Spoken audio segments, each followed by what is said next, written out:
आज बिल्कुल ठीक है। आज तुम्हारा हैप्पी बर्थडे कल था? कल है? अच्छा, ऐसे ही फंक्शन से आ रहे हो? ओके।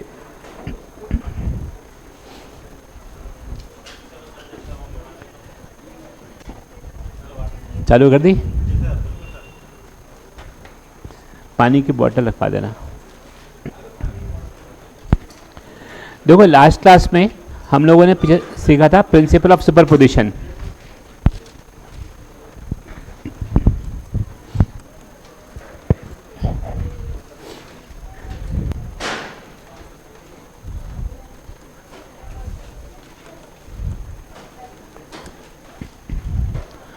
और इसमें y नेट आया था y1 plus y2।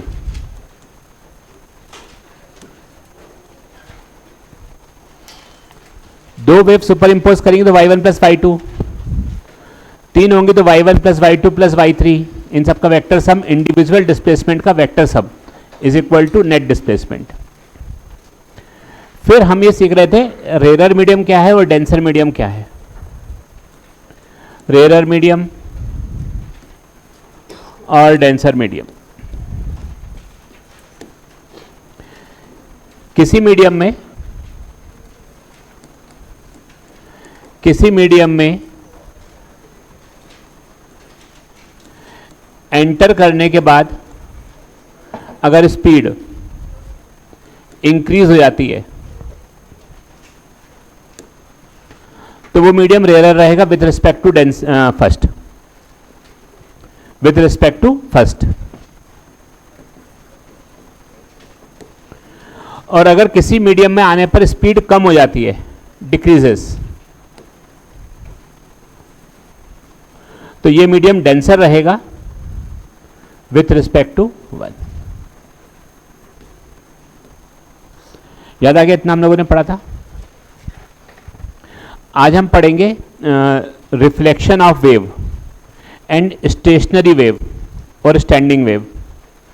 Stationary wave और स्टैंडिंग वेव एक ही बात है, अलग अलग बात नहीं है। क्यों, बताऊंगा मैं अभी। रिफ्लेक्शन ऑफ वेव, अब देखो होता ये है, ये इतना लास्ट क्लास से पढ़ा था, इसको चेंज कर दें, लिखवा भी देता कॉपी में। देखो मैं लिखवाया था मैंने कि अगर मीडियम में आने पर स्पीड कम हो जाती है तो वो डेंसर हो जाता है, मीडियम में आने पर स्पीड बढ़ जाती है तो वो रेयर हो जाता है। ठीक है, ये लिखवाया था ना मैंने लास्ट क्लास में। कुछ लिखना है तो लिख लो, इसमें नोट कर लो।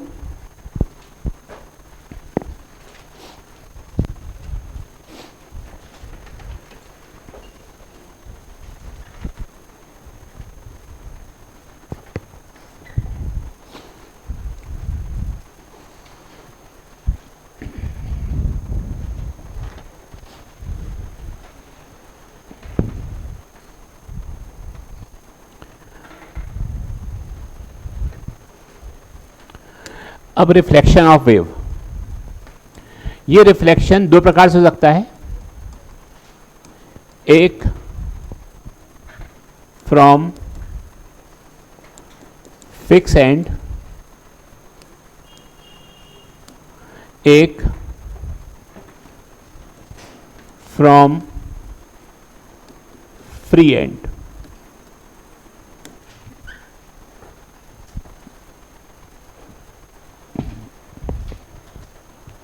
मान लो ये एक वेव चलते हुए आ रही है, ये एक वेव चल रही है,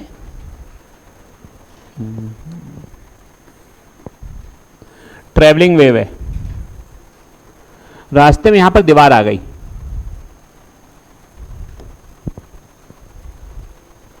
तो टक्कर हुई। टक्कर होने के बाद ये दीवार इसको मोड़ देगी,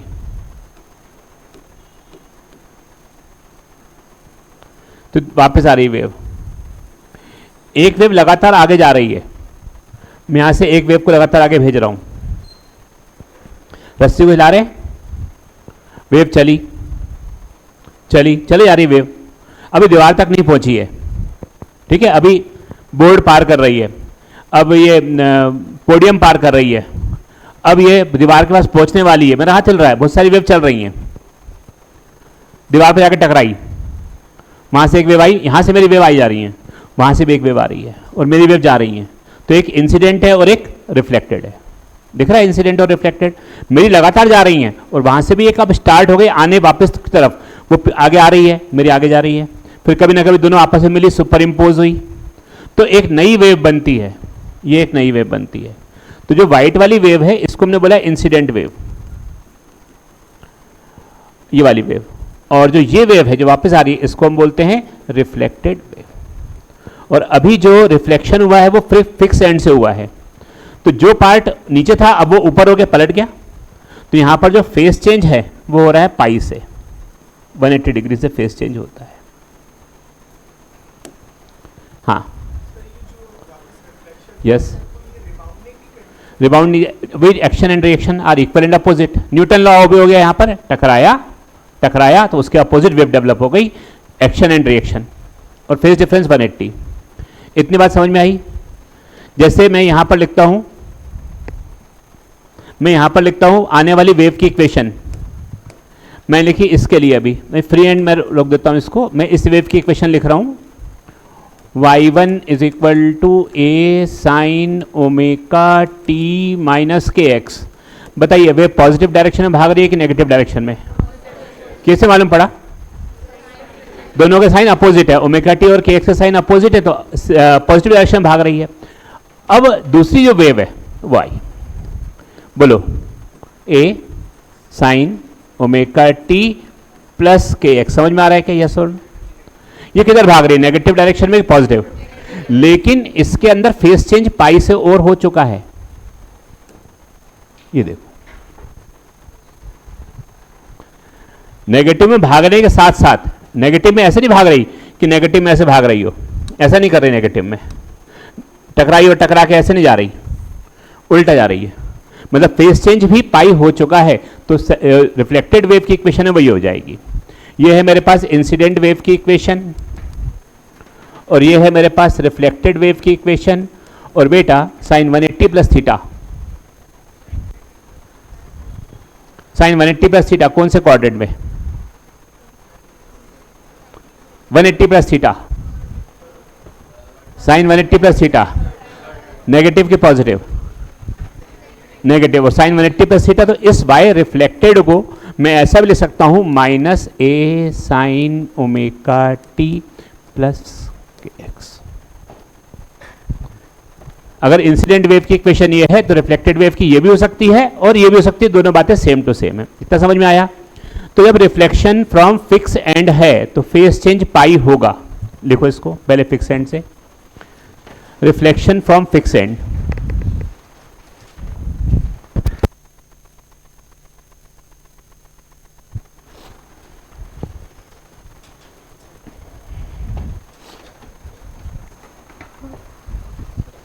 यस बोलो,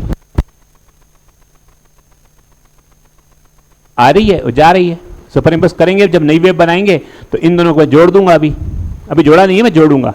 अभी मैंने सिर्फ समी ये सिखाया है कि इंसिडेंट वेव की इक्वेशन क्या है और रिफ्लेक्टेड की क्या है। डबल हो जाएगा, जीरो भी हो जाएगा, कई जगह पे डबल, कई जगह जीरो, कई जगह डबल होगा, कई जगह जीरो होगा, सिखाऊंगा अभी। कई जगह डबल भी होगा, हमेशा हर जगह डबल होगा ये गलत है, कई जगह डबल होगा, कई जगह 1 होगा, कई जगह 0.5 ए होगा, कई जगह जीरो भी होगा, वो सब सिखा रहा हूं। अभी तो मैंने इंसिडेंट और रिफ्लेक्टेड सिखाया क्या होता है।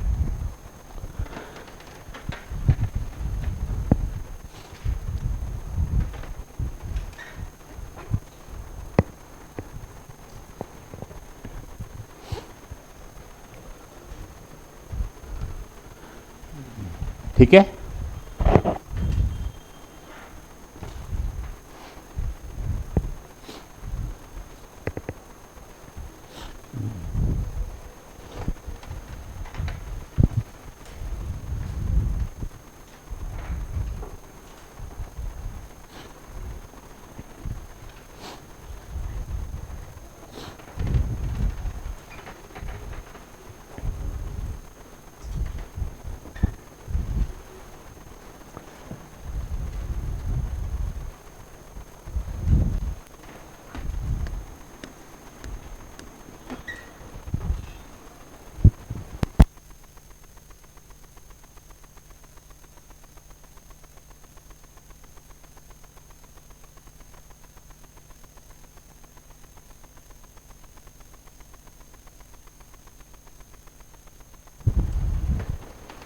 हो गया?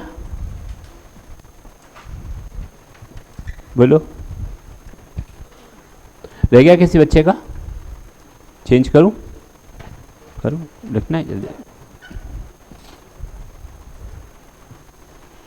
कितने बच्चों के 100 से ऊपर आ रहे मार्क्स? अबव 100? कितने? हाँ, 104 तुम्हारे? गुड। कितने लोग 90 के ऊपर आ रहे हैं? तुम तो नीचे कर लो 10 वाले। अच्छा ठीक है, चलो 90 के ऊपर, ठीक है।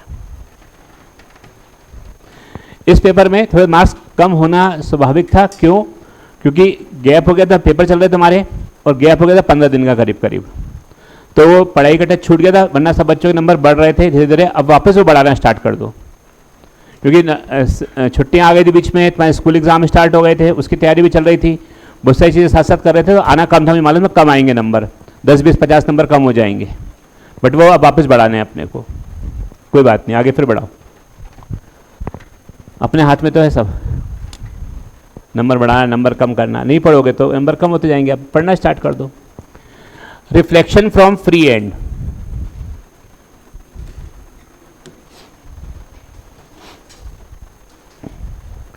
देखो, फ्री एंड का मतलब ये होता है, यहां पर एक हमने रिंग ले लिया और एक रस्सी बांध दी, और इसको यहां से पकड़ के ऐसे हिला रहे, तो वेव चलती हुई आएगी और ये रिंग ऊपर जाएगा, फिर नीचे आ जाएगा।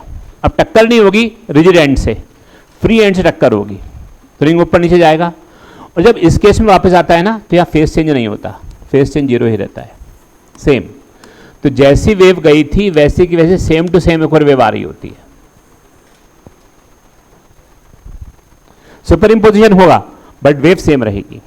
तो यहां पर अगर आने वाली वेव की इक्वेशन y इंसिडेंट में लिख देता हूं, a sin omega t minus के एक्स, ये इंसिडेंट। बताइए रिफ्लेक्टेड वेव की इक्वेशन अपने आप बताइए क्या होनी चाहिए?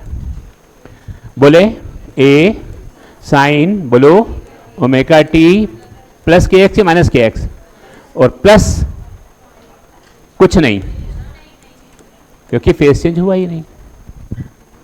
तो फ्री एंड में बस इतना ही चेंज होगा, डायरेक्शन का, फेस का चेंज नहीं होता है। लिख लो इसको। और अगर एनर्जी लॉसेस नहीं हो रहे हैं, दोनों ही केस में एनर्जी लॉसेस नहीं हो रहे हैं, तो एम्पलीट्यूड ऑफ इंसिडेंट वेव और amplitude of reflected wave same होता है। फ्रीक्वेंसी ऑफ इंसिडेंट वेव और फ्रीक्वेंसी ऑफ रिफ्लेक्टेड वेव भी सेम रहती है। और हम मान के चलेंगे कि कोई भी एनर्जी लॉसेस नहीं हो रहे हैं, तो इंसिडेंट और रिफ्लेक्टेड वेव की फ्रीक्वेंसी भी सेम रहेगी, आने वाली वेव की फ्रीक्वेंसी और एम्पलीट्यूड भी सेम रहेगा। तो देखो, मैंने पहले भी ओमेगा लिखा था, अभी भी ओमेगा लिखा है, ओमेगा 1 ओमेगा 2 नहीं लिखा। फ्रीक्वेंसी सेम है, स्पीड भी सेम है, तो वेवलेंथ भी सेम रहेगी, तो k1 k2 भी नहीं लिखा मैंने, k और k ही लिखा है 2 पाई बाई लैम्डा की जगह।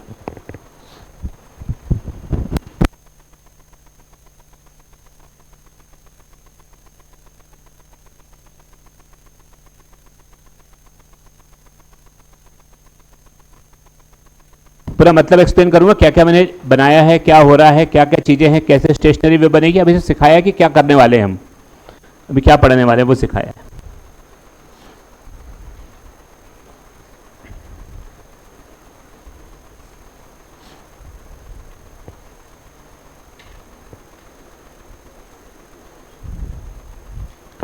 हो गया?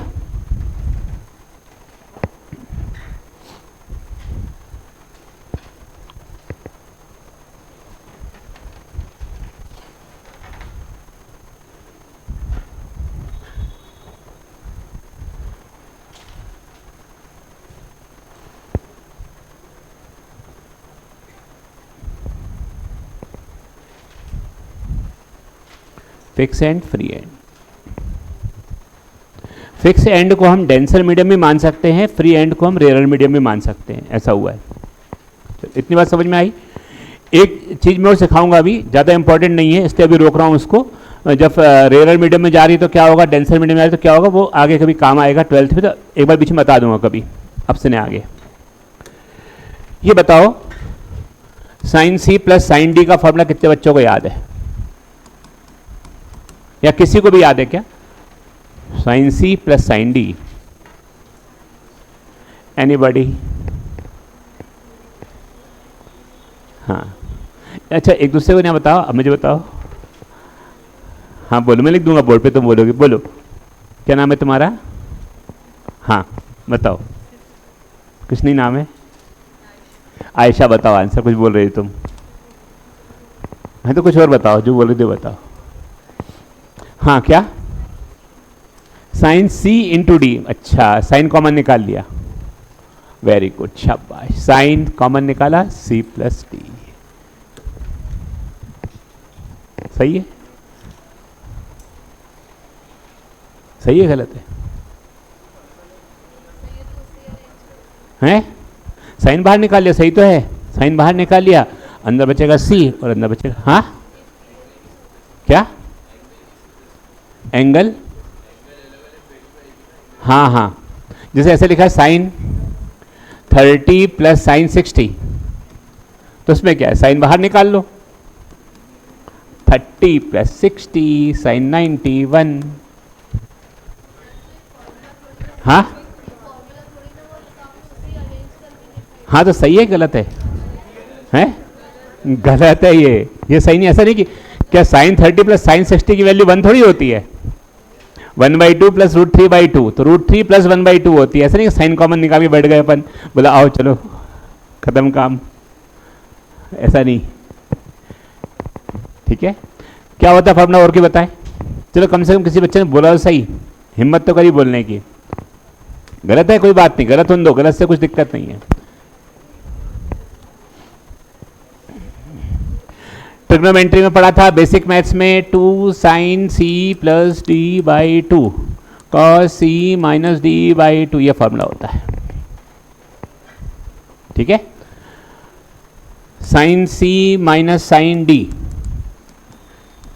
2 cos C plus D by 2 sine C minus D by 2, ये फॉर्मूला होता है। लिख लो अपनी कॉपी में जरा फटाफट, जरूरत पड़ेगी इसकी बार बार। क्या बेटा?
चलिए स्टार्ट करें।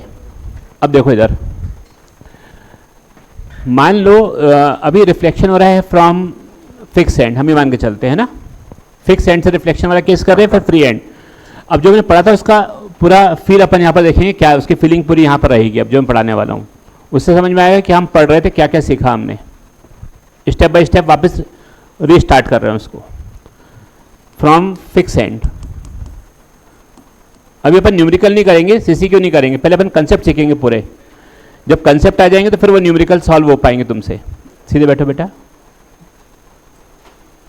थोड़ा सा इधर हो जाओ, थोड़ा सा, हाँ दीवार छोड़ दो, हाँ गुड। देखो फिक्स एंड में आने वाली वेव की इक्वेशन ये थी, y incident is equal to a sine omega t minus के एक्स, और रिफ्लेक्टेड वेव की इक्वेशन ये थी minus a sine omega t plus के एक्स। तो वाई नेट अगर निकालें दोनों मिलने के बाद जो नई वेव बनेगी y1 प्लस y2, बताओ समझ में आ रहा है ये? अब जो डिस्प्लेसमेंट होगा, तो पहले एक वेव डिस्प्लेसमेंट कर रही थी मैंने पार्टिकल का y1, दूसरी वेव उसी जगह पहुंची, उसने डिस्प्लेसमेंट किया y2, तो net displacement y1 plus y2।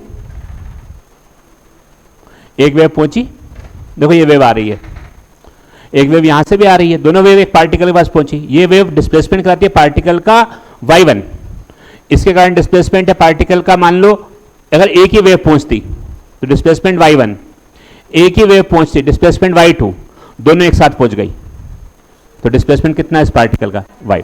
ये वो है कि एक पार्टिकल पर एक पॉइंट पर दो वेव एक साथ पहुंच गई, तो नेट डिस्प्लेसमेंट कितना होगा? जो इंसिडेंट वेव करा रही होगी इंडिविजुअल डिस्प्लेसमेंट, और जो रिफ्लेक्टेड वेव आने वाली उस पार्टिकुलर डिस्प्लेसमेंट करा रही होगी, उन दोनों का वेक्टर सम होगा। कुछ बात समझ में आ रही है?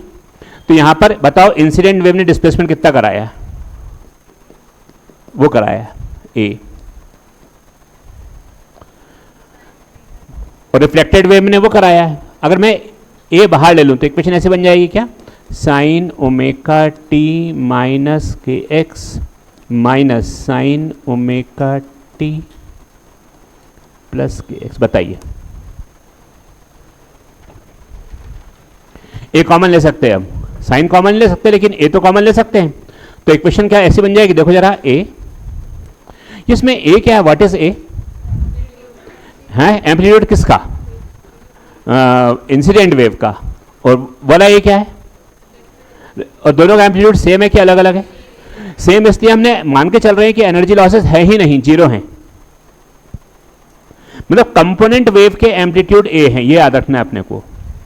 जो नई वेव बनेगी वो स्टेशनरी वेव बनेगी, नई वेव स्टैंडिंग वेव बनेगी, उसके एम्पलीट्यूड को अभी हम देख रहे हैं क्या होने वाला है।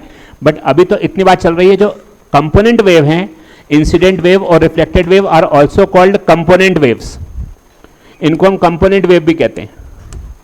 These are also called component waves. तो कंपोनेंट वेव्स के जो एम्पलीट्यूड हैं वो तो अभी ए हैं, चाहे वो कंपोनेंट इंसिडेंट हो चाहे वो कंपोनेंट रिफ्लेक्टेड हो, एम्पलीट्यूड तो ए ही है ना, वो चेंज तो नहीं हुआ। अब जब रिफ्लेक्टेड वेव नई वेव बन गई, उसके बारे में देखते हैं अपन। तो मैंने बोला ए sign C minus sine D, ऐसा फॉर्मूला दिख रहा है, sine C minus sine D. ये पूरा सी हो गया, ये पूरा डी हो गया, दिख रहा है sine C minus sine D. तो 2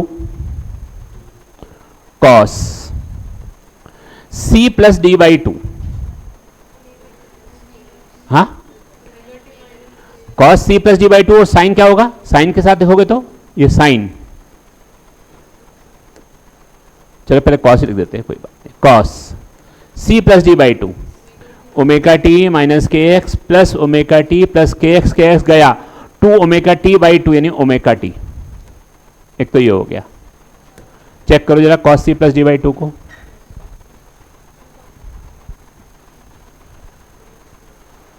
अभी मैंने फर्स्ट स्टेप लिखी है cos C plus D by 2, sine नहीं लिखी मैंने अभी। अब आगे बताओ साइन वाली क्या आएगी, बताओ तुम।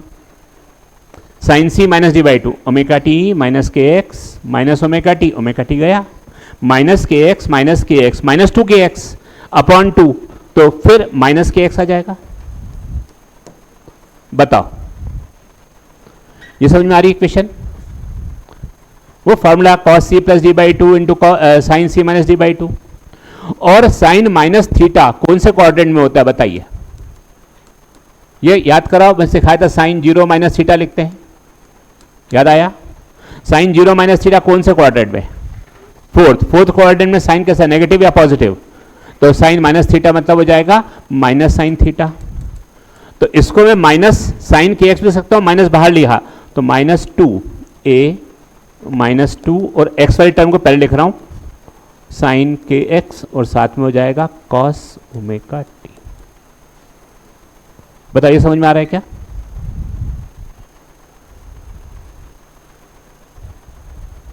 बोलो, समझ में आ गया? साइन माइनस थीटा मतलब, तो इक्वेशन फाइनल देखो, उसमें साइन की टर्म आ रही है, कॉस की टर्म आ रही है, कि दोनों आ रही है? कंपोनेंट में देखो क्या था, साइन, दूसरे कंपोनेंट में जो कंपोनेंट वाली थी ये कौन सी वेव थी, स्टेशनरी थी या प्रोग्रेसिव थी, ट्रेवलिंग, ये चल रही थी आगे, वो भी चल रही थी आगे, दोनों मिल गई तो कौन सी बन रही है, स्टेशनरी। तो स्टेशनरी वेव में जो कंपोनेंट आ रहे हैं, जो फॉर्मूला आ रहा है, उसमें साइन टर्म आता है, कॉस टर्म आता है, दोनों टर्म आते हैं, दोनों दोनों प्लस में आते हैं कि मल्टीप्लाई में आते हैं। और देखो ध्यान से, अगर ओमेगा टी माइनस के एक्स प्रोग्रेसिव वेव में था, ओमेगा टी प्लस के एक्स प्रोग्रेसिव वेव में था, यहां ओमेगा टी माइनस के एक्स प्लस के एक्स नहीं है, यहां पर ओमेगा टी और के एक्स अलग अलग है, लेकिन मल्टीप्लाई में साइन और कॉस।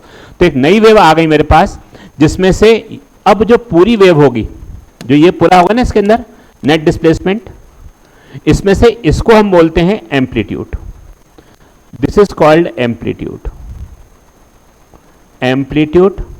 बाकी कॉस ओमेगा टी जो भी टाइम का फंक्शन है, ये हो जाएगा amplitude of new wave form. और जो न्यू वेव है उसको हम स्टेशनरी वेव या स्टैंडिंग वेव कहते हैं। क्यों है ये स्टेशनरी, क्यों कहा, स्टैंडिंग क्यों कहा, मैं समझाऊंगा, बट अभी सिखाया है कि वेव जो नई बनने वाली है उसका फॉर्मूला ये है। ये कौन सी वेव है, इंसिडेंट की रिफ्लेक्टेड, ये कौन सी, ये स्टेशनरी वेव मत बोलना, इसको बोलना नई वेव है, कोई एक नई वेव है, उसका फॉर्मूला मेरे को ये मिल गया। अब वो नई वेव चल रही है या रुकी हुई है, वो अपन प्रूफ करेंगे इस फॉर्मूले की सहायता से कि वो कहीं आगे भाग रही है, एक ही जगह पर रुकी हुई। अगर एक जगह रुकी होगी तो हम बोलेंगे स्टेशनरी है, स्टैंडिंग है, और आगे भाग रही होगी तो हम बोलेंगे वो प्रोग्रेसिव है या ट्रेवलिंग है। ये हम पहले प्रूफ कर चुके हैं, ये आगे भाग रही है प्रोग्रेसिव, और ये भी भाग रही है आगे, मतलब पीछे भाग रही है, मतलब प्रोग्रेसिव। यस और नो, ये कहां भाग रही है अभी नहीं मालूम, लेकिन मैं प्रूफ करूंगा कि भाग रही है कि रुकी हुई है, उससे हमारे सारे आंसर आ जाएंगे। तो फिर हम निकाल कि इसका नाम स्टेशनरी है या ट्रेवलिंग। बट इसमें जो ये ओमेगा टी वाली टर्म होती है ना, ये ओमेगा टी वाली टर्म, इसको छोड़ करके जो भी टर्म होती है वो पूरा का पूरा यहां पर होता है amplitude of the resulting wave. अरे हाँ ना, कुछ तो बोलो। अच्छा, मान लो अगर फ्री एंड होता तो ए साइन ओमेगा टी माइनस के एक्स लिखता मैं, रिफ्लेक्टेड वेव की इक्वेशन क्या लिखता, ए साइन ओमेगा टी माइनस के एक्स के ए साइन ओमेगा टी प्लस के एक्स, और माइनस साइन यहां आता कि नहीं आता, नहीं आता। तब क्या होता, मिलने पर sine C plus sine D वाला फॉर्मूला चलता, तो भी साइन और कॉस मल्टीप्लाई में आता, प्लस माइनस में नहीं आता, साइन भी आता कॉस भी आता। तो अगर रिफ्लेक्टेड रे बनेगी, रिफ्लेक्टेड वेव आएगी और इंसिडेंट वेव आएगी, दोनों मिलकर के नई वेव बनाएंगे, तो वो जो नई वेव सुपर इम्पोजिशन के कारण बनेगी, उसमें साइन भी आएगा और कॉस भी आएगा, चाहे रिफ्लेक्शन फ्री एंड से हो, चाहे आंसर फिक्स एंड से हो। फिक्स एंड से है तो देखो साइन के साथ के एक्स आया है और कॉस के साथ ओमेगा टी आया है। फ्री एंड से होगा तो क्या होगा सिखाऊंगा मैं अभी। अरे कॉमन सेंस सोचो, अगर फ्री एंड से होता तो साइन के साथ क्या आता, ओमेगा टी, और कॉस के साथ क्या आता। तो यहां ये देख के मालूम पड़ जाएगा कि साइन के साथ अगर के एक्स है तो फिक्स एंड से रिफ्लेक्शन है, साइन के साथ ओमेगा टी होगा, कॉस के साथ के एक्स होगा तो फ्री एंड से रिफ्लेक्शन होगा। प्रूफ अपन करेंगे अभी। इतनी बात समझ में आ रही सब लोगों को। तो लिखो ऐसा लिखो, when two waves, हैंड डालो ऊपर स्टेशनरी वेव। क्यों कहते हैं मैं सिखाऊंगा, अभी लिख लो बस, खाली मैं सिखा रहा हूं स्टेप बाय स्टेप। देखो हेडिंग स्टेशनरी वेव और स्टैंडिंग वेव्स, स्टेशनरी वेव और स्टैंडिंग वेव्स।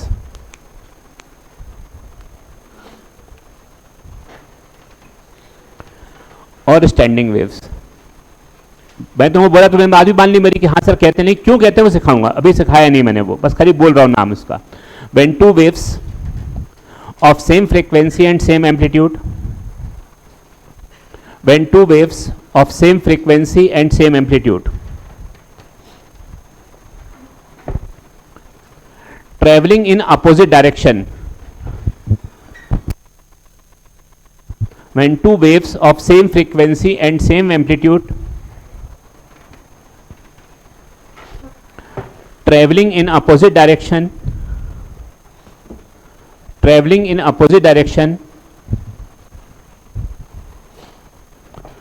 when superimpose,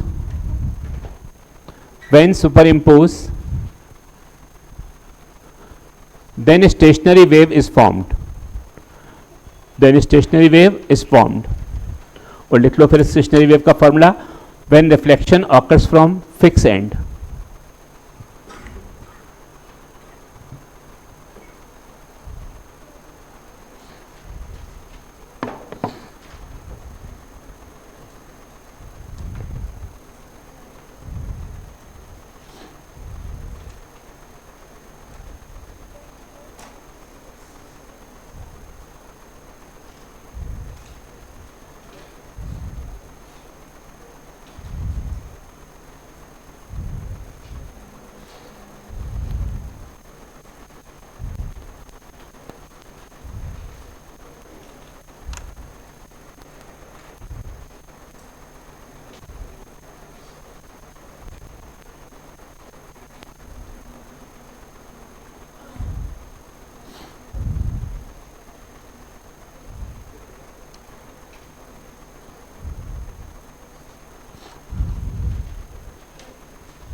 तो फिर एम्पलीट्यूड सेम नहीं होता, फिर वो स्टेशनरी वेव ऐसी नहीं बनती। हमारे सिलेबस में है एनर्जी लॉसेस 0 है। मतलब अगर वेव चली आगे तो कोई भी तरीके से एनर्जी लॉस नहीं हुआ, तो जो एम्पलीट्यूड पहले हुआ होगा ना वैसे ही एम्पलीट्यूड अब भी हुआ है। मतलब पहले 5 मीटर ऊपर हो सकता था, तो अभी भी वो उस स्थान में 5 मीटर ऊपर ही करेगी दूसरी वेव आने वाली। हाँ, ये एनर्जी लॉसेस 0 की कंडीशन पे ही इक्वेशन हमारे सिलेबस में है, जब एनर्जी लॉसेस ना हो। अगर एनर्जी लॉसेस होंगे तो A1 A2 अलग अलग हो जाएंगे, जो 12th क्लास में आएगा वेव ऑप्टिक्स में।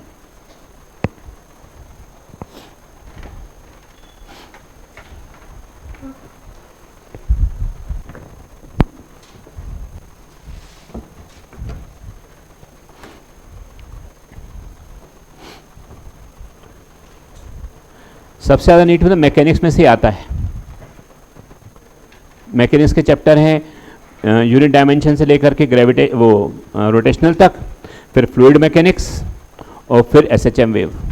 ये पूरा मैकेनिक्स का पार्ट है एक। वैसे ये मैकेनिक्स का पार्ट है, इसको अलग पार्ट बोलते हैं एसएचएम वेव, बट फ्लूइड तक तो मैकेनिक्स का पार्ट है। और फिर इसमें से क्वेश्चन एक एक इसमें से आते हैं। इनका उपयोग 12वीं क्लास में भरपूर होगा, सिर्फ 4 चैप्टर में, 1 2 3 चैप्टर में होगा, बाकी कुछ कुछ छुटपुट होता रहेगा। हो गया ये?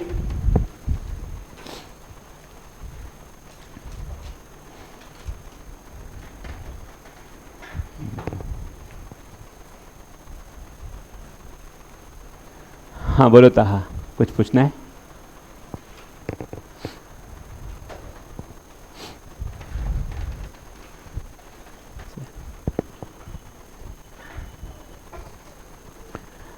सीसी की एक साथ स्टार्ट करेंगे सारे क्वेश्चन। पहले अपन कंसेप्ट समझ लेते हैं पूरे।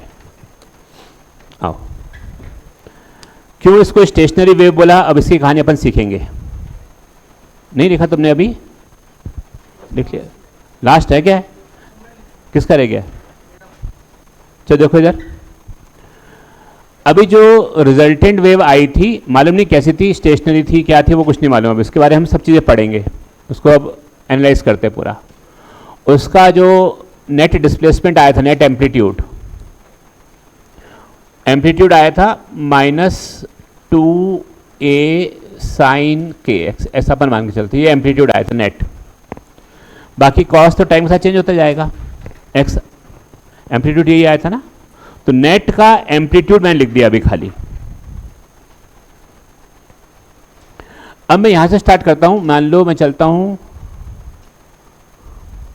मैंने टाइम लिया t = 0, इसकी बात चल रही है।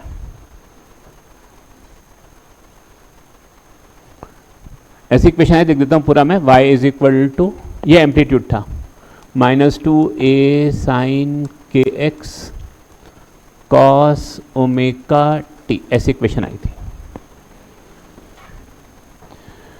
मान लो इस समय हम टाइम 0 मान रहे हैं, 12:20 पे हमारा t = 0 है।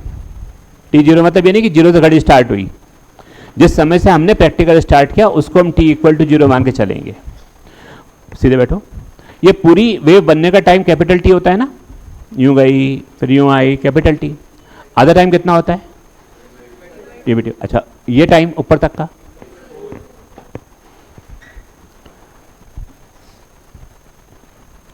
t = 0 की बात हो रही है, तो t = 0 डालें तो जो t = 0 है इस समय, जो y की वैल्यू है -2a sin kx रही होगी। सोचो cos 0 कितना होता है, बोलो।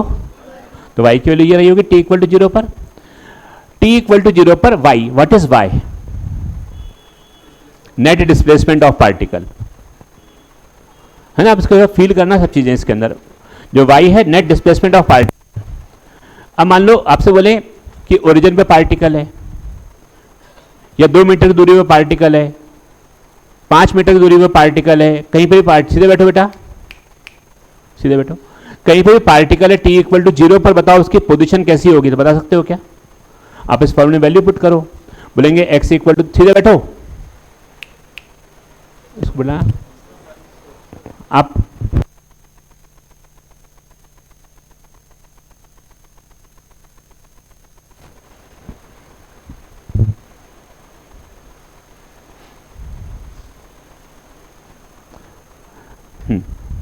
ये बताओ मतलब टी इक्वल टू जीरो, मतलब वेव बनी हुई थी, तुम वहां से अंदर घुसे 12:20 पर अंदर घुसे, उसको टी इक्वल टू जीरो मैंने बोला, आपने एक फोटो खींची स्नैपशॉट, वो टी इक्वल टू जीरो था। उस समय जो पार्टिकल जीरो पे था उसका वाई आप निकाल सकते हो इस इक्वेशन में पुट करके। कोई पार्टिकल यहां से 3 मीटर पे भी होगा, यहां 3 डाल देना, के 2 पाई बाई लैम्डा। कोई पार्टिकल 2 मीटर पे भी होगा, तो t इक्वल टू जीरो पे अलग अलग पार्टिकल की पोजीशन क्या रही होगी इस फॉर्मूले से हम निकाल सकते हैं। ये इसका मतलब है। तुम अंदर घुसे, उस समय आपने एक फोटो खींचा, वो t इक्वल टू जीरो था, अब उसका टाइम चलना स्टार्ट हुआ, टिक टिक टिक टिक बढ़ रहा है, मतलब टाइम हो गया t इक्वल टू t/4।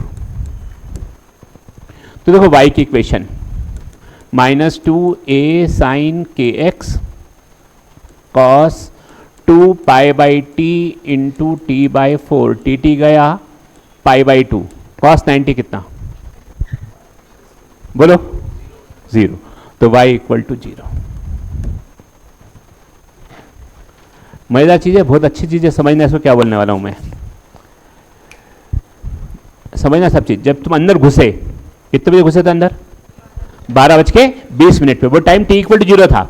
उस समय हर एक पार्टिकुलर डिस्प्लेसमेंट वाला 1 मीटर पे डिस्प्लेसमेंट निकालो, तो -2a sin k, दो पार्टिकल पे 2 मीटर पे, -2a sin k into 2 3 metre पे,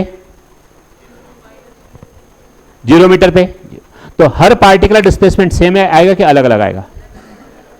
तो शुरुआत में, अब मैं बोला टाइम बीत चुका है और t/4 हो गया, तो जो पार्टिकल x पे है उसका डिस्प्लेसमेंट 0, जो पार्टिकल 1 मीटर पे होगा उसका भी 0 ही है। देख लो t इक्वल टू t/4 पर y 0, मतलब ये अब यहां आ नहीं रहा x, इस इक्वेशन में x है ही नहीं, तो t/4 पर सभी पार्टिकल का डिस्प्लेसमेंट 0 हो जाएगा। हर पार्टिकल अपनी मीन पोजीशन में बैठा होगा उस समय, चाहे 1 मीटर पे हो, चाहे 2 मीटर पे हो, चाहे 3 मीटर पे हो, चाहे 4 मीटर पे। शुरुआत में सारे पार्टिकल सेम डिस्प्लेसमेंट था या अलग अलग था? सबका अलग अलग था, किसी का ज्यादा था, किसी का कम था। बट अगर हम बात करें t/4 पर, तो सबका कैसा हो जाएगा? Same to same. कुछ आ रहा समझ में कि नहीं आ रहा? और इस समय ये माइनस भी था, अब बात करता हूं t इक्वल टू t/2 पर, तो यहां पर ऐसे डाल देंगे cos 2 π/t into t/2, T गया 2 गया, cos पाई मतलब -1, तो y इक्वल टू हो जाएगा +2a sin kx। देखो इक्वेशन दोनों सेम टू सेम है, बट एक डिफरेंस है, यहां डिस्प्लेसमेंट नेगेटिव और यहां डिस्प्लेसमेंट, फिर सुनो 12:20 पे अंदर घुसे, आपने स्नैपशॉट खींचा, उस वेव में जो वेव थी, उस वेव में सभी पार्टिकुलर डिस्प्लेसमेंट वाई डायरेक्शन वाला सेम था या अलग अलग था? अलग अलग था। और नीचे की ओर रहा होगा, नीचे की ओर माइनस है मतलब सबका नीचे रहा होगा, 1 मीटर पे, 2 मीटर पे, 3 ऐसे नीचे रहा होगा। t/4 टाइम भी था, सब पार्टिकुलर डिस्प्लेसमेंट कितना हो गया? 0। अब अगर t/2 टाइम बीत गया, तो अब फिर से वही पहले वाले डिस्प्लेसमेंट उस जगह पर हो गए, बट डायरेक्शन सेम है कि अपोजिट? तो जो पार्टिकल पहले नीचे रहा होगा उस समय, अब वो पार्टिकल कहां रहा होगा? ऊपर। इतनी बात समझ में आई? मैंने बोला t equal to 3t/4, y 3t/4 डालूंगा तो cos 2 π/t into 3t/4, T गया 3 π/2, 90 का ही ऑड मल्टीपल है, मतलब 0, cos 2 70 0 होता है, तो 3t/4 फिर सारे पार्टिकल 0 पे आ गए। t equal to t, y equal to, देखो यहां t डाल दें, टी cos 2 पाई cos 361, तो फिर आंसर वही आ गया जैसे पहली कंडीशन थी, उसी कंडीशन पर आ गई।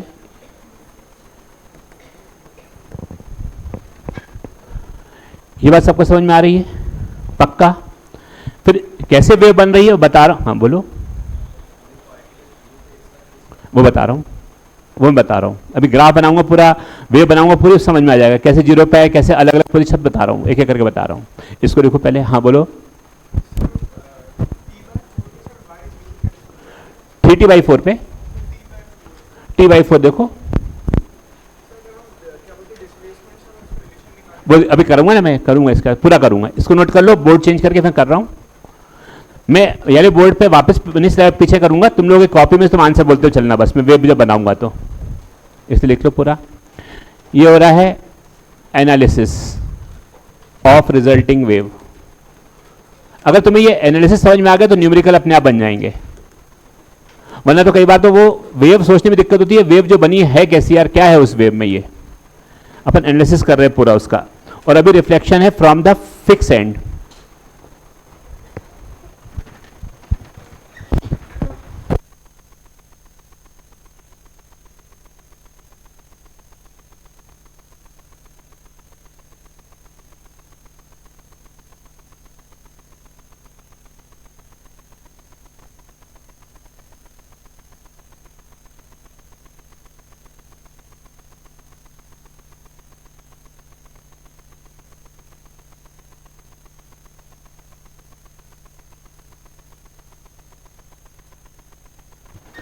अभी मैं सिर्फ फिक्स एंड का सिखा रहा हूँ, फ्री एंड अपन बाद में सीखेंगे, पहले फिक्स एंड की पूरी डिटेल का कंप्लीट कर लेंगे।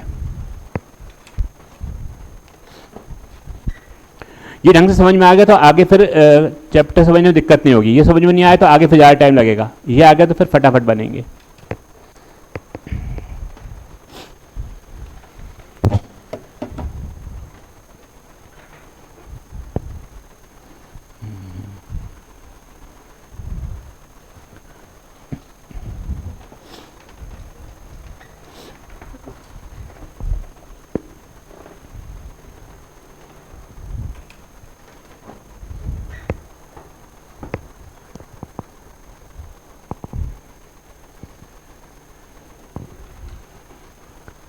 चेंज करें,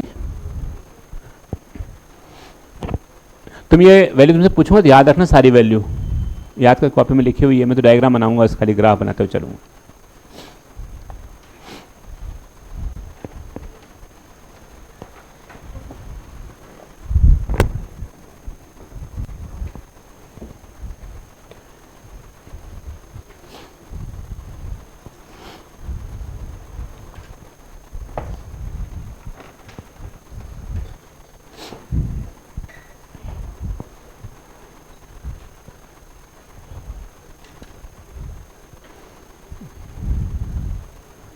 हो गया,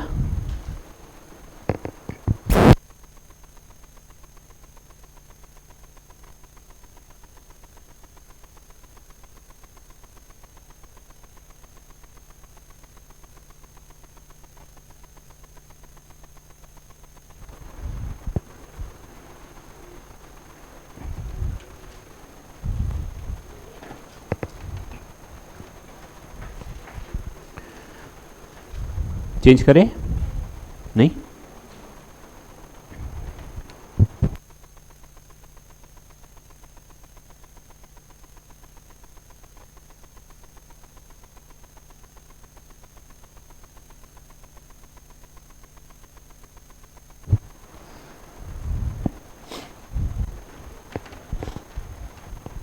अभी रिजल्टिंग वेव को मैंने स्टेशनरी में लिखवाया था, समझाया नहीं है, क्यों बोला मैंने, समझाऊंगा कि क्यों स्टेशनरी बोलते हैं। हम उस रिजल्टिंग वेव का एनालिसिस कर रहे हैं, स्टेप बाय स्टेप एक एक बढ़ रहे हैं आगे। करें स्टार्ट आगे, ये देख, चलो देखो, अगर तुमको याद हो एसएचएम में ऐसा आपने पढ़ा था, साइन का कर्व ऐसा आया था, याद है, प्लस साइन थीटा, ये साइन थीटा का ग्राफ आया था, और कॉस थीटा का ग्राफ ऐसा आया था। बोलो बेटा, याद आ रहा है कि नहीं आ रहा? नहीं आ रहा, समझ में आ रही बात? और माइनस साइन थीटा का ग्राफ कैसा आया था? वो ग्राफ ऐसा आया था, माइनस साइन थीटा, नीचे से स्टार्ट हो रहा था, ये एक्सेलरेशन में आया था, minus omega square sine theta, और माइनस कॉस थीटा का नीचे से स्टार्ट हुआ था ऐसे ही। बोलो, समझ में आ गई बात? चलो अब मैं बात करता हूं t इक्वल टू 0 की। तो t इक्वल टू 0 पर जो रिजल्टिंग वेव बना रहा हूं मैं, इंसिडेंट वेव नहीं बना रहा, रिफ्लेक्टेड वेव नहीं बना रहा, जो कुछ मैंने एनालिसिस किया था रिजल्टिंग वेव था, t इक्वल टू 0 पे रिजल्टिंग वेव देखो ऐसी होगी।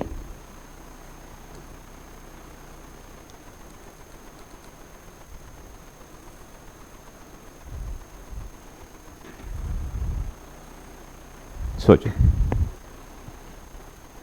तुम अंदर घुसे तो जो पार्टिकल जीरो पे था, भाई इक्वेशन ऐसी आई थी ना, -2a sin kx, जो पार्टिकल जीरो पे था साइन जीरो, मतलब उसका डिस्प्लेसमेंट आपको जीरो दिख रहा होगा, x, ये x है पूरा, इस दिशा में x है। तो जो particle x equal to zero पे था उसका डिस्प्लेसमेंट वहां रख के पुट करेंगे। डिस्प्लेसमेंट निकालोगे कैसे, वो इक्वेशन आ गई ना रिजल्टिंग वेव की, उसमें पुट करते जाएंगे x की वैल्यू। चलो x की वैल्यू जीरो पुट करो, कितना आएगा, जीरो, तो जीरो आ गया। ऐसे ही पुट करते जाएंगे ना, तो जीरो से 180 तक तो वैल्यू सारी पॉजिटिव होती है, उसका साइन की वैल्यू नेगेटिव हो जाती है। याद करो, साइन 180 360 नेगेटिव, तो नेगेटिव इंटू नेगेटिव मिलाए क्या हो जाएगा, पॉजिटिव, तो एक से बाद पॉजिटिव भी आ जाएगा। तो आप किसी भी पोजीशन पर जीरो समय पे आपने फोटोग्राफ खींची, आपको ये वेव दिख रही होगी, वो रिजल्टिंग वेव ऐसी थी। 12:20 पे आपने फोटो खींची थी, वो ये थी। मान लो पूरा टाइम पीरियड पर मान लेते हैं कि पूरा टाइम पीरियड है 4 सेकेंड, ऐसा मान लेते हैं, तो t/4 हो जाएगा 1 सेकेंड, t/2 हो जाएगा 2 सेकेंड, और 3t/4 हो जाएगा 3 सेकेंड। ठीक, 12:20 पे इक्वेशन ये थी, 12:20 से हम स्टार्ट हुए थे, 12:20, 12:20 ये था। मेरे समझ में आ रहा है?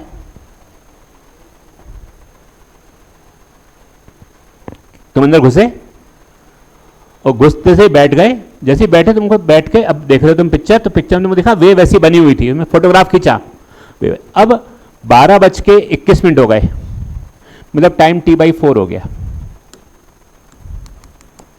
तो t/4 पर रिजल्टिंग वेव ये थी। देखो पहले ये थी, थोड़ा सा ग्रीन कलर से चेंज कर दिया जाए इसको, मैं कलर चेंज कर लेता हूं तो एक्सिस और इक्वेशन में दिक्कत नहीं होगी। अरे यार,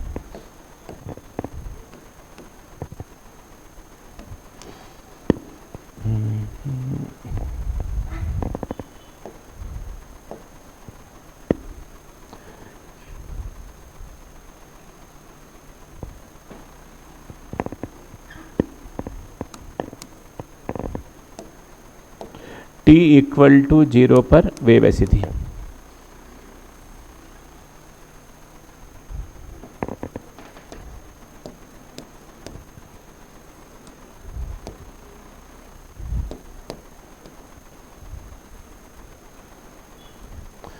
समझ में आ गया, t इक्वल टू 0 पर वेव। अब t इक्वल टू t/4 पर,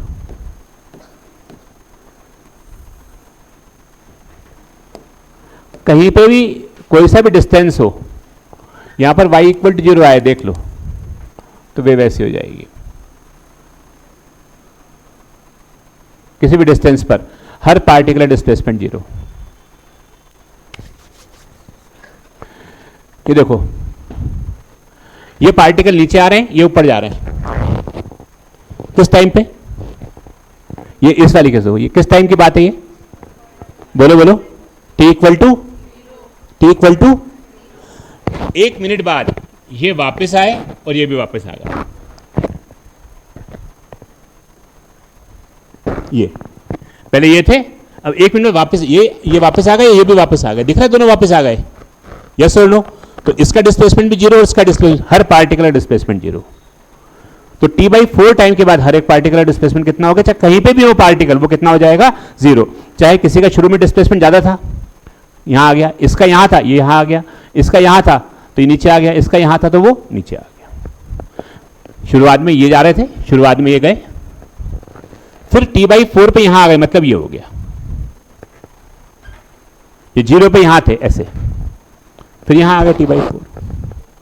नहीं आया समझ में, हर पार्टिकुलर डिस्प्लेसमेंट 0। अब बात आती है t/2 टाइम की, यानी y इक्वल टू आया था कितना,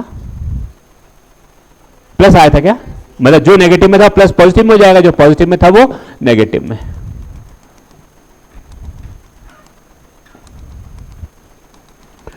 तो अब जो इक्वेशन बनेगी वेव की वो ऐसी बनेगी,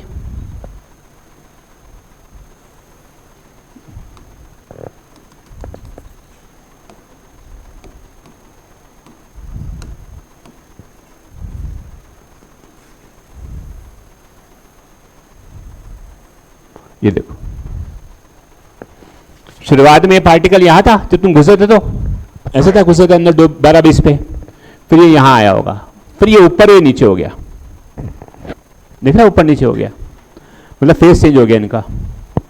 अब बात आती है t इक्वल टू 3t/4 पर, तो फिर देखो ऐसे हो गए,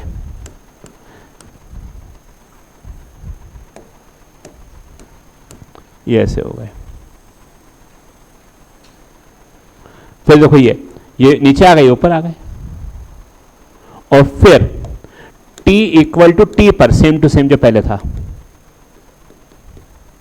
t equal to time period capital T के बराबर, जो इक्वेशन पहले आई थी वैसे वैसे इक्वेशन बन रही है। तो ग्राफ कुछ इसका ऐसा बन जाएगा,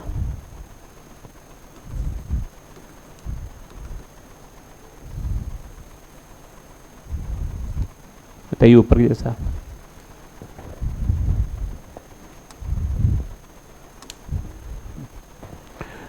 हाँ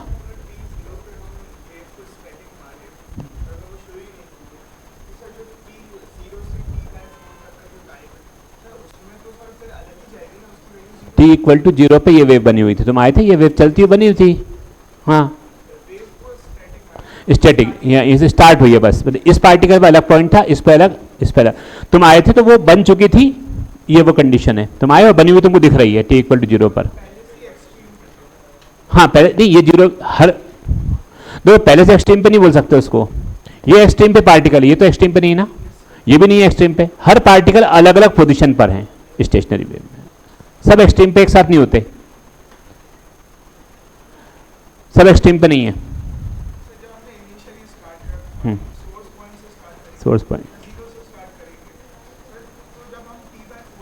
ये एक वेव नहीं, दो वेव मिलाकर के वेव है, रिजल्टिंग वेव, ये दोनों वेव मिलकर के ये हो रहा है, एक ऊपर गई होगी एक नीचे गई होगी, डिस्प्लेसमेंट करा होगा, नेट डिस्प्लेसमेंट ही दिख रहा है हमको उस समय। एक वेव होती तो तुम सही बोल रहे थे, ये दो वेव का है कि एक वेव का है, ये दो वेव का है, तुम एक वेव से इंटरप्रेट कर रहे हो उसको।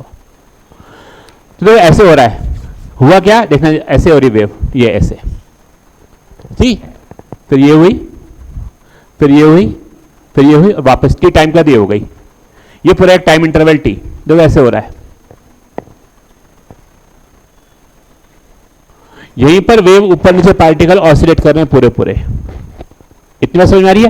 देखो इस ग्रुप के सारे पार्टिकल एक साथ नीचे आ रहे हैं, और इस ग्रुप के सारे पार्टिकल एक साथ ऊपर जा रहे हैं, तो ये सब एक ही फेस में है और ये सब एक ही फेस में है, नीचे आ रहे हैं, नीचे नीचे नीचे नीचे नीचे एक ही फेस, और ये सब ऊपर ऊपर ऊपर ऊपर ऊपर, ये भी एक फेस।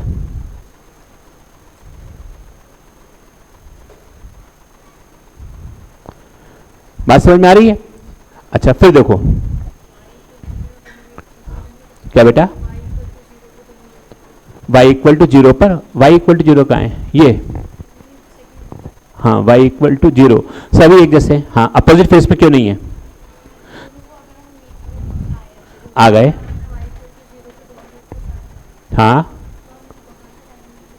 नहीं यहां से तो कहीं से भी स्टार्ट कर सकते हो ना, तुम यहां से स्टार्ट कर लो, t इक्वल टू 0, इसको बट हमने इक्वेशन बनाई रिजल्टिंग वेव की, अगर t 0 डालोगे तो इक्वेशन तो ये आई थी ना t 0 पर, t 0 तुमने डाला, ये हम equation of y equal to a sin omega t नहीं है बेटा, अगर y equal to a sin omega t होता, t 0 डालते तो आंसर कितना आता, 0।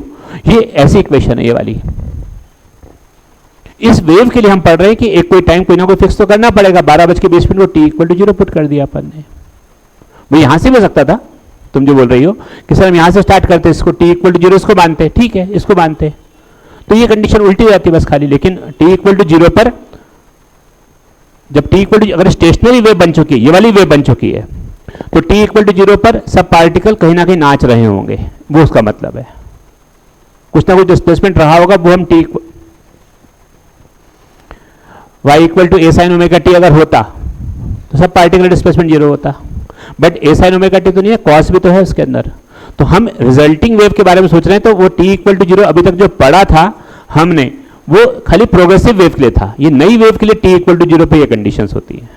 अब ये नई वेव हम पढ़ रहे हैं, आ रहा है अभी समझ में? ये नई वेव है, ये प्रोग्रेसिव वेव नहीं है, ट्रेवलिंग वेव नहीं है, इसलिए इक्वेशन आपको ग्राफ ऐसा दिख रहा है। ये दोनों वेव मिल चुकी हैं और मिलने के बाद ये है, ये मिलने के बाद नहीं, ये जो इक्वेशन आई है ये वाली, ये इक्वेशन कौन सी इक्वेशन है? मिलने के पहले कि मिलने के बाद? और हम सब कुछ इसी में डाल रहे हैं।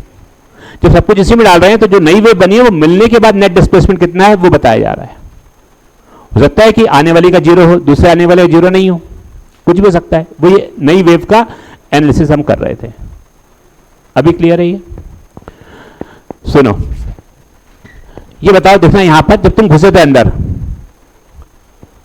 जब तुम अंदर घुसे थे इस पॉइंट के बारे में सोचो, इस पॉइंट के बारे में, इसका डिस्प्लेसमेंट कितना था? जीरो, और इसका मैक्सिमम डिस्प्लेसमेंट था T/4 के बाद इसी पॉइंट का डिस्प्लेसमेंट, अब बताओ, जीरो। फिर इस पॉइंट का डिस्प्लेसमेंट, इस पॉइंट का डिस्प्लेसमेंट, इस पॉइंट का डिस्प्लेसमेंट, तो इस पॉइंट का डिस्प्लेसमेंट कभी भी आप देखो जीरो ही है। इस पॉइंट का डिस्प्लेसमेंट कभी भी आप देखो जीरो ही है। तो इस वेव में जो नई वेव बनी है उसमें कुछ पॉइंट जरूर ऐसे होते हैं कि किसी भी टाइम पर आप देख लो, पहले भी जीरो था, बाद में भी जीरो है। हमने डिस्कस करने की कोशिश करी, बोला नो, हमने बोला नाचो, इन्होंने क्या बोला? नो। हमने नाचो, बोला नो। कुछ पार्टिकल जरूर ऐसे होते हैं, आप कितना भी मर्जी कोशिश कर लो, उनका नेट डिस्प्लेसमेंट हमेशा कितना रहेगा? जीरो। तो जहां पर नेट डिस्प्लेसमेंट हमेशा जीरो है, इन पॉइंट्स को बोलते हैं नोड्स, कि ये नहीं नाचेंगे कहीं पे भी, नोड्स।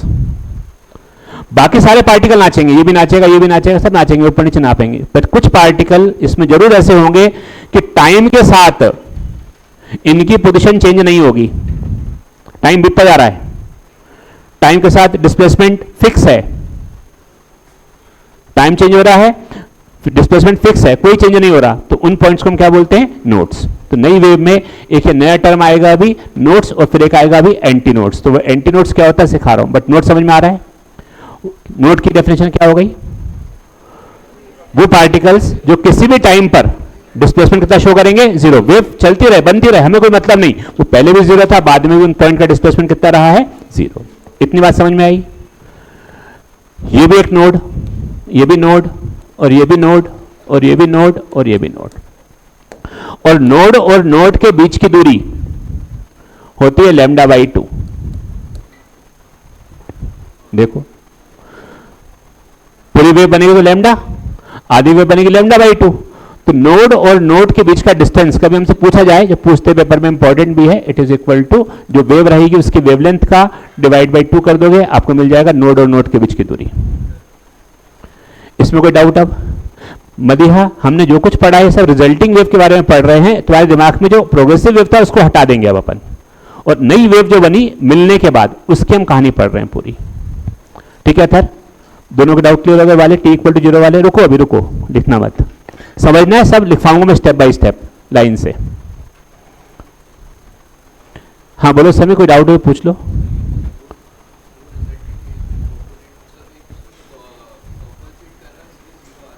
हाँ, एक जगह पे, यहां पर हमेशा ऐसा हो रहा है कि अपोजिट फेस में मिल रहे हैं वो, ये वाले ना, यहां पर भी इस जगह पर दो वेव अपोजिट डायरेक्शन में डिस्प्लेसमेंट करा रही हैं, इसलिए जीरो आ रहा है, और यहां सेम डायरेक्शन में, यहां अपोजिट डायरेक्शन। हाँ, अब वो पूछते बताओ ये मैक्सिमम देखो इधर, ये बताओ T इक्वल टू जीरो पर, और कोई डाउट? हाँ, वो सब सिखा रहा हूं, आ रहे फिर से आ रहे। ये बताओ, ये जो पार्टिकल है, ये वाला पार्टिकल, इसका नाम है 1। इस समय वो यहां पर है, ये तो रस्सी नहीं है ना, यहां से नीचे है, तो बताओ मैक्सिमम डिस्प्लेसमेंट पे है कि मिनिमम डिस्प्लेसमेंट पे है? मैक्सिमम। ये इसका इससे ज्यादा डिस्प्लेसमेंट, इस पार्टिकुलर डिस्प्लेसमेंट इससे ज्यादा नहीं होगा, मीन पोजीशन से ये होगा ना। ये जो पार्टिकल यहां पर है, इसका डिस्प्लेसमेंट बताओ, मैक्सिमम है कि मिनिमम है? और इस पार्टिकल डिस्प्लेसमेंट, इस पार्टिकल का, तो सभी पार्टिकल अपने मैक्सिमम डिस्प्लेसमेंट पर हैं, मतलब सभी पार्टिकल अपने एम्पलीट्यूड पर हैं इस समय। तो सारे पार्टिकल का एम्पलीट्यूड सेम है कि अलग अलग है? जब हमने प्रोग्रेसिव वेव पढ़ी थी ना, तो एसएचएम हो रहा था, याद करो, और सारे पार्टिकल का एम्पलीट्यूड सेम था, सबका ए था, बट सबका यहां ए है कि अलग है? अलग। इतनी बात समझ में आ रही है? पक्का? कोई दिक्कत तो नहीं इसके अंदर? हर एक पार्टिकल अपने मैक्सिमम डिस्टेंस पर है नीचे की ओर, अपने एम्पलीट्यूड पर है, तो सभी पार्टिकल का एम्पलीट्यूड सेम और डिफरेंट। कौन सी वेव है ये? प्रोग्रेसिव है कि अभी रिजल्टिंग है? इसका नाम स्टेशनरी क्यों सिखा रहा हूं मैं अभी? अपने आप समझ में आ जाएगा, हम इसको फिर रिजल्टिंग को स्टेशनरी बोला करेंगे, अपने आप आएगी बात वो। ये पार्टिकल भी अपने मैक्सिमम डिस्प्लेसमेंट पर हैं, ये पार्टिकल भी अपने मैक्सिमम डिस्प्लेसमेंट पर हैं। समझ में आ रही बात? फिर से, जैसे जैसे टाइम चेंज होगा तो नोड पर जो पार्टिकल हैं उनका डिस्प्लेसमेंट चेंज होगा कि सेम रहेगा? सेम। बाकी जगह जो पार्टिकल हैं टाइम चेंज होगा तो ऊपर आए, देखो जुम जुम जुम जुम जुम, ये नीचे फिर ऊपर, टिंग टिंग टिंग टिंग टिंग, ताल बज रही, टिंग टिंग, गिटार बज रही, टिंग टिंग टिंग टिंग टिंग टिंग टिंग टिंग टिंग टिंग टिंग टिंग, तो सारे पार्टिकल ऐसे बजते रहेंगे। अच्छा, ऐसे बजाते रहो, हा, बस। तो हर जगह जो पार्टिकल हैं उनका डिस्प्लेसमेंट टाइम पर डिपेंड कर रहा है कि नहीं कर रहा? कर रहा है। किसका नहीं कर रहा? तो इसमें इंपॉर्टेंट है कि सभी पार्टिकल का डिस्प्लेसमेंट टाइम पर डिपेंड करता है। टाइम चेंज होगा तो वो डिस्प्लेसमेंट चेंज होगा, बट कुछ पार्टिकल का there is no change, nodes, उसको हमने नोड्स बोल दिया, that points are called nodes. और जहां पर मैक्सिमम बिल्कुल नहीं हुआ, जीरो, और जीरो का उल्टा, पॉजिट्रॉन का एंटी पार्टिकल,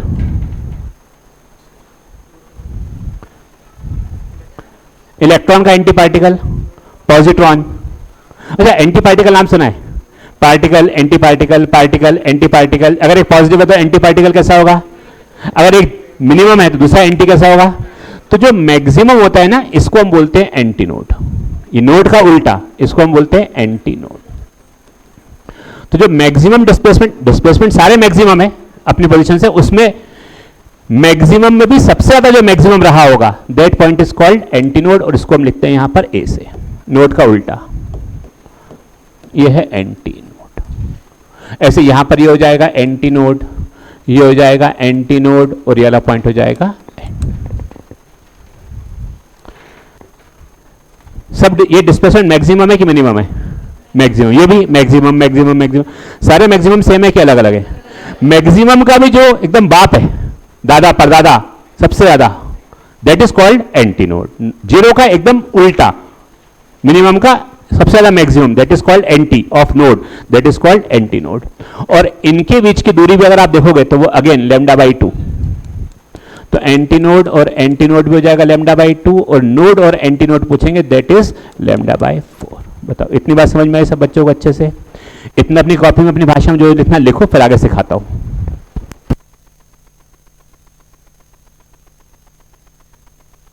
रिजल्टिंग वेव है, प्रोग्रेसिव वेव नहीं है। रिजल्टिंग वेव का एनालिसिस चल रहा है, इसका नाम आगे जाके मैं स्टेशनरी दूंगा समझाने के बाद कि क्यों स्टेशनरी बोल रहा हूं।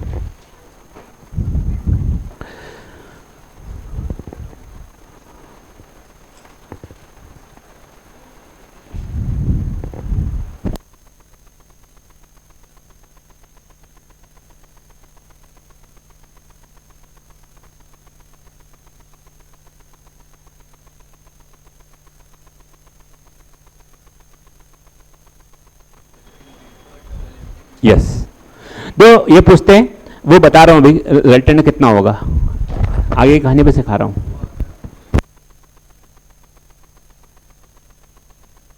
वो सिखा भी रहा हूं अभी मैं कैसे होगा।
फिर थ्योरी लिखवाऊंगा, अभी मैं थ्योरी साइड लिखवा तो बना लो, फिर थ्योरी साइड लिखवा भी दूंगा तुमको मैं, कॉपी जो पढ़ाया मैंने।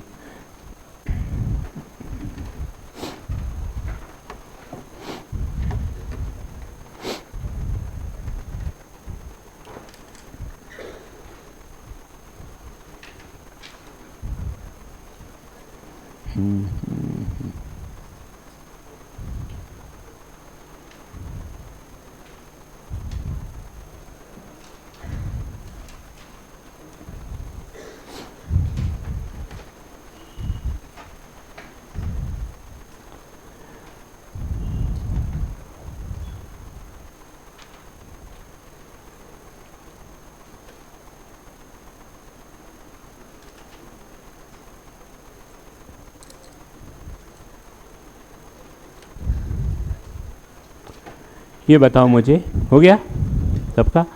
एक कंप्लीट साइकिल में पार्टिकल कितनी बार रेस्ट पे आया है?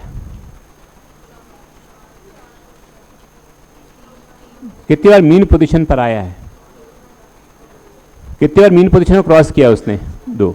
मतलब कितनी बार उसका डिस्प्लेसमेंट 0 हुआ है? 2 बार। देखो ये 0 और फिर 0। बात समझ में आ रही है? तो पूछ सकते हैं कि एक कंप्लीट साइकिल में डिस्प्लेसमेंट 0 कितनी बार? आंसर अब सुनो ध्यान से आगे।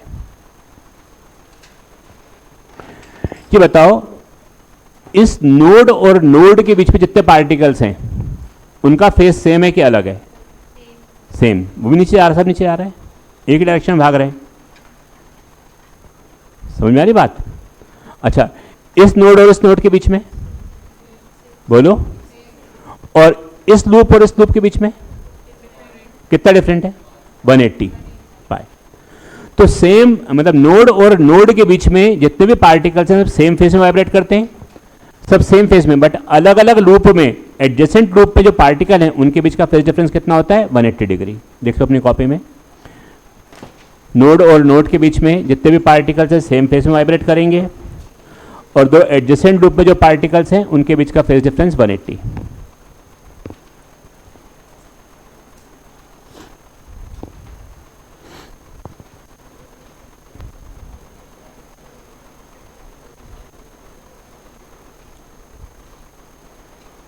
मैं जो बोला सब लिखवा दूं क्या? मैं सब चीज़ें सब लिखवा दूं? लिखो। Important point, there is no terms, there is no term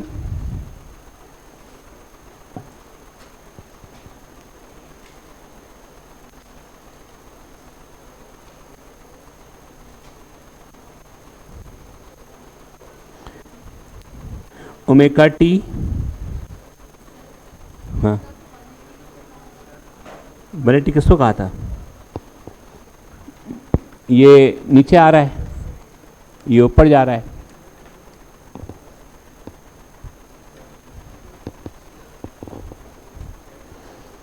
CC की लाइव क्या वेव की बताना?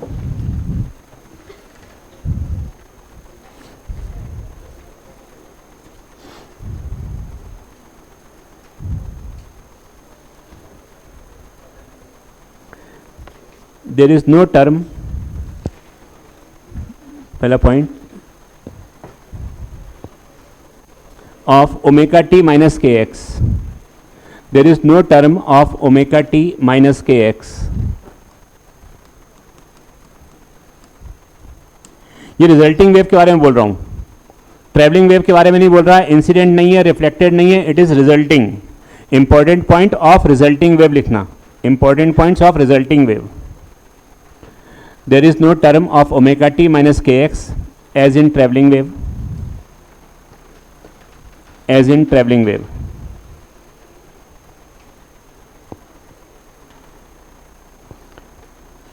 There are certain value of x, there are certain value of x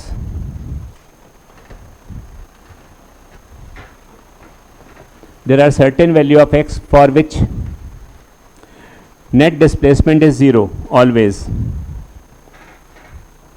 Net displacement is 0 always. These points are called nodes.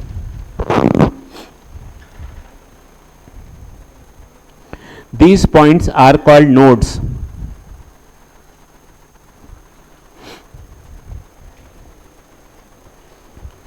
The particle at these nodes, the particles at this position, the particles at this position do not move at all. सीधे बैठो बेटा, तुम दोनों सीधे बैठो.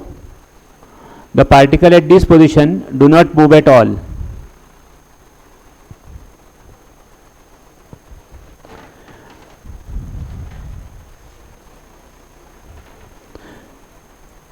देखो, at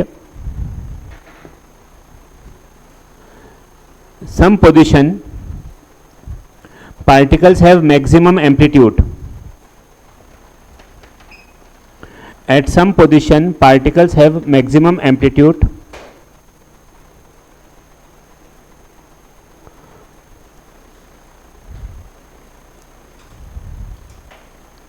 These are called antinodes.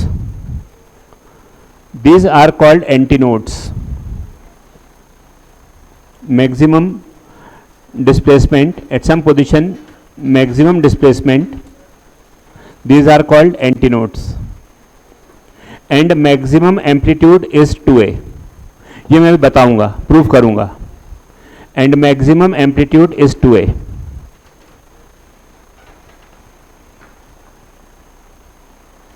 Maximum amplitude is 2a. ठीक है, फिर ये लिख लो, ये अपनी कॉपी में, ये नोड नोड के बीच की दूरी, एंटीनोड एंटीनोड के बीच की दूरी, और नोड एंटीनोड इंपॉर्टेंट पॉइंट में ही.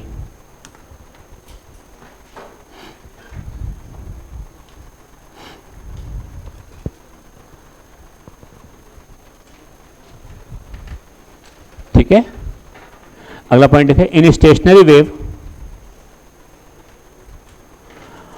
All particles reach their maximum position.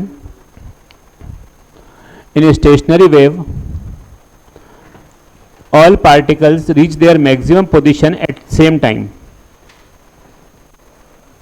Stationary wave क्यों कहते हैं मैं सिखाऊंगा अभी, और 2a में सिखाऊंगा, बट इंपॉर्टेंट पॉइंट्स आज चल रहे हैं इसलिए मैं लिखाना स्टार्ट कर दिया.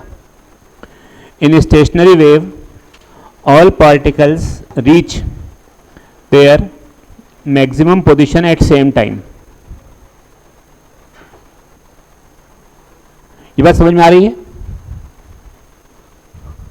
देखो इधर, ये पार्टिकल मैक्सिमम पोजीशन पे है ना अपनी. ओ इधर देखो, मैक्सिमम 2 भी मैक्सिमम पे है, 3 भी मैक्सिमम, 4 0 पे ही. एक ही टाइम पर सारे पार्टिकल अपनी मैक्सिमम पोजीशन पर है. प्रोग्रेसिव वेव में पहले एक मैक्सिमम पे आया था, अलग अलग टाइम पर वो मैक्सिमम पे आए थे, बट स्टेशनरी वेव में सारे पार्टिकल अपनी मैक्सिमम पोजीशन पर एक ही टाइम, भले वो मैक्सिमम अलग अलग हो, किसी की मैक्सिमम 2a है, किसी की मैक्सिमम 2a से कम रही होगी. ये बात समझ में आती है? आगे लिखिए अगला पॉइंट. इसी में पहले कंप्लीट कर रहा हूं इसको. In stationary wave all particle reaches their maximum position at same time. Similarly all reaches the mean position at same time. Similarly all reaches the mean position at same time.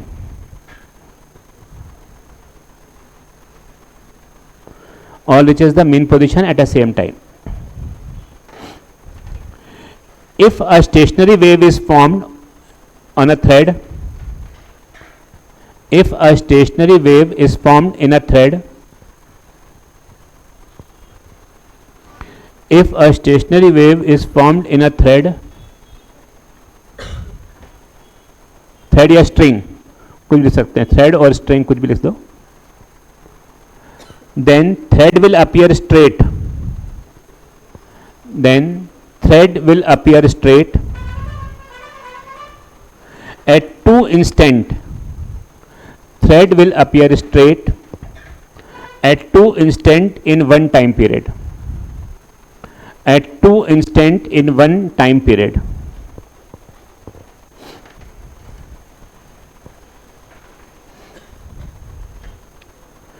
अगला point. All the particle between 2 nodes, all the particle between 2 nodes, क्या लिखवाने वाला हूं मैं इसमें? Vibrate in the same phase, लिख लो। All the particles between two nodes vibrate in same phase, same phase, and phase difference between the particles and phase difference between the particles and phase difference between the particles of two consecutive pair of nodes, of two consecutive pairs of nodes, two consecutive pairs of nodes is pi, is pi। इसका meaning समझना, दो node के बीच में बताओ phase difference zero. दो node क्यों zero है? मैंने क्या लिखा है? Pair of node, pair of node consecutive, वो भी एक के बाद एक, पेयर ऑफ नोड का पाई है, नोड और नोड का जीरो। पढ़ो ढंग से, नोड और नोड के बीच में zero, but pair of consecutive nodes के बीच का पाई है। तो वहां ध्यान रखना, वर्ड नोड नोड पूछा है या पेयर ऑफ कंसेक्यूटिव नोड पूछा है। नोड नोड के बीच में पार्टिकल हैं, बताइए phase difference. Pair of nodes consecutive है तो पाए, या टू लूप्स के बीच में कंसेक्यूटिव वो पाए। किसका? एंटीनोड नोड सिखाए। नोड वो पॉइंट है जो डिस्प्लेसमेंट देते ही नहीं है, इसे सारा काम हम नोड से ही कर रहे हैं। यहां पर वो फिक्स हैं, उससे हम रेफरेंस मान के सारा काम कर रहे हैं। समझ में आ गया? मैं ये वर्ड समझ में आ रहा है? मैंने वर्ड लिखाया है कंसेक्यूटिव पेयर ऑफ नोड्स, और नोड अलग बात है, दो नोड अलग बात है, कंसेक्यूटिव पेयर ऑफ नोड, इसलिए कंसेक्यूटिव पेयर ऑफ नोड लिखाया है, चाहो तो अंडरलाइन कर लो उसको। This means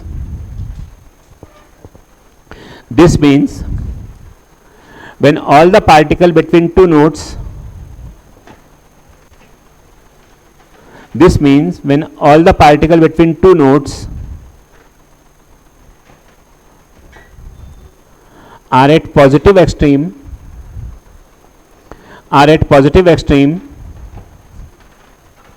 this means when all the particles between two nodes are at positive extreme,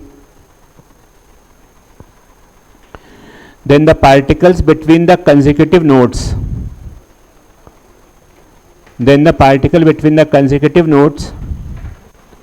are at negative extreme,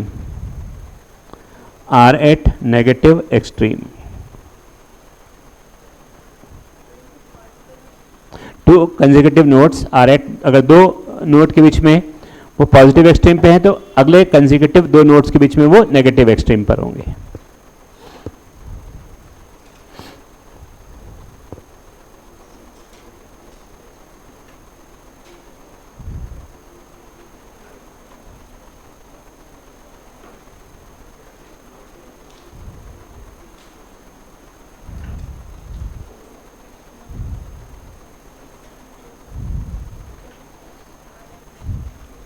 आगे समझ में है?